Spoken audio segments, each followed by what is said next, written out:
any particular game, if he steps the wrong way or something, just turns it and causes. Official visit to Florida State. Asked him, what did you guys do? He said, well, 6 men, or did they make you the 6 man? And Patrick said, I was down for whatever Coach Hamilton wanted, and it worked out for both of them because underrated passer doing a nice job. OG missed. In terms of the total number or the quality of shots, I'm comfortable with 10 for sure. Yeah. Tell me, life is really good for him right now. He's in a good headspace coming into this play-in tournament game.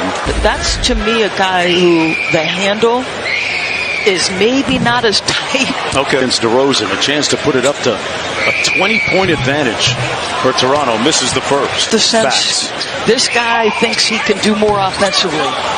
There's a lot of speculation about her in the third and fourth periods. Nick Nurse with some sounds from the game. He always showed up to practice in a uniform, a work uniform. He came to find out that he's a different looking guy than he was. As I said, very much still the backbone of this Raptors squad. And when you look at the way he hangs in the air, check out if you're Chicago here. Hey, she went 1 for 2 like the Raptors. Loose ball. Levine comes out of the pack with it. On the third attempt, make sure you check out. Oh, wow. Line drive, never made it. Make sure they secure the defensive board here if it comes off. It does. So that was Demar DeRozan's daughter screaming in the video in the background the whole time and during the Bulls Raptors game. And they were down 18 something points. They come back and win. The Raptors missed 18 free throws, like an all-time high, and basically got knocked out. That kind of knocked them out as far as this play-in tournament, whatever they're doing.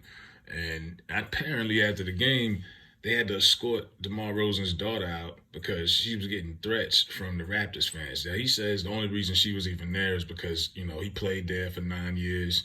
That was their home. It's a lot of, significance for him. So he had her out there. Some fans, some players, they put their people in some rough positions and stuff like that, like putting them out there, and they got the camera on them. But, yeah, you see she's screaming. It was funny to me. You know what I mean? But they professionals. You know what I mean? You gonna blame all these free throws on a 9-year-old girl screaming? Like, do your damn job. You know what I mean? These are free throws. And the fact that they're blaming and the fans were running with it and they're threatening the girl online. I don't know if she's on TikTok or something like that.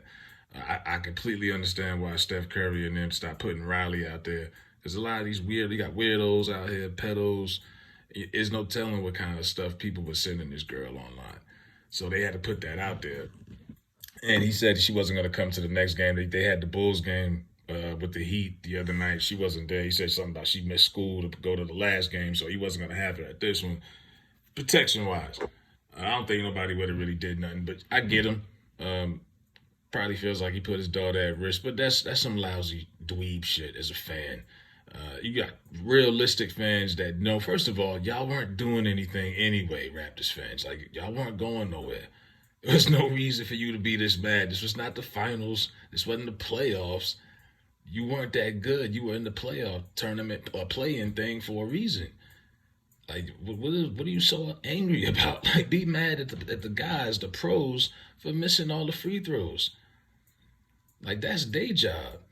And they all but she was a distraction. Like the Miami was ready for it. Apparently, they had like a no screaming policy. Like they weren't gonna hide it. But I don't know, man. But some of these sports fans get crazy, and it's not like all Raptors fans are like that. Because it's always like a crowd of fans that's just stupid, and then they paint a broad brush. The whole fan base gets that rep. I remember Chris Paul was saying last year when the Suns played the Mavs that somebody was heckling his mom and doing something crazy. He insinuated someone like put their hands on his mother. They rolled the cameras back and nothing was seen, but that was alleged. People went and ran with it. So it doesn't matter. But you put your people out there in that position, there's no telling what's going to happen. But yeah, she was just having fun. She's a kid. Her dad's, if you was a kid and your dad was playing basketball, you would probably be going nuts too. So I mean, what you gonna knock the girl? They threatening the girl. Oh, you gonna do that? I'm like, people are sickos, man. I wouldn't even put my kids out there. Like I said, you don't see Riley Curry out there no more. People used to say crazy shit about Steph's daughter on Twitter all the time. Cesspool. And then they did all of that just for them to lose to the Heat yesterday.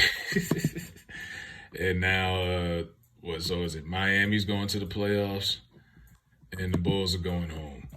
The Bulls had one of those like roller coaster seasons. It seemed like they was going, it's just up and down. Yeah, so it's going to be Miami and so the Bucks, the Heat is going to play the Bucks. Yeah, they're probably going to get swept. And you got Minnesota and Denver. I got Denver in 5. Lakers, Memphis is a toss-up. I don't know. I got to see at least one game to figure that out. Nets, Sixers. I'm gonna go with the Sixers and 6. I think the Nets might challenge them. This is Doc Rivers. Kings, Warriors. Yeah, Warriors in 7. I'm being respectful. I said 7. I might say 6. Suns, Clippers. I thought that was going to be really good. And then the Paul George stuff, I don't even care about that series no more. Suns will win that. And Celtics, Hawks. I mean, some of these matchups, Celtics, Hawks. I mean, the Hawks might win a game, maybe. Knicks and Cavs is going to be good. I think that might be one series I actually will try to watch. I'll try. I try to. So the playoffs start today, but I'm more interested in Jalen Rose came back, so I want to see what's going to go down with him and Malika Andrews. Are they going to be hosting NBA Countdown today at some point? And see if they pair them up together with this whole Me Too movement she trying to pull out her ass. But that's more. That might be more intriguing. But let me know what y'all think in the comments, man. I'm out.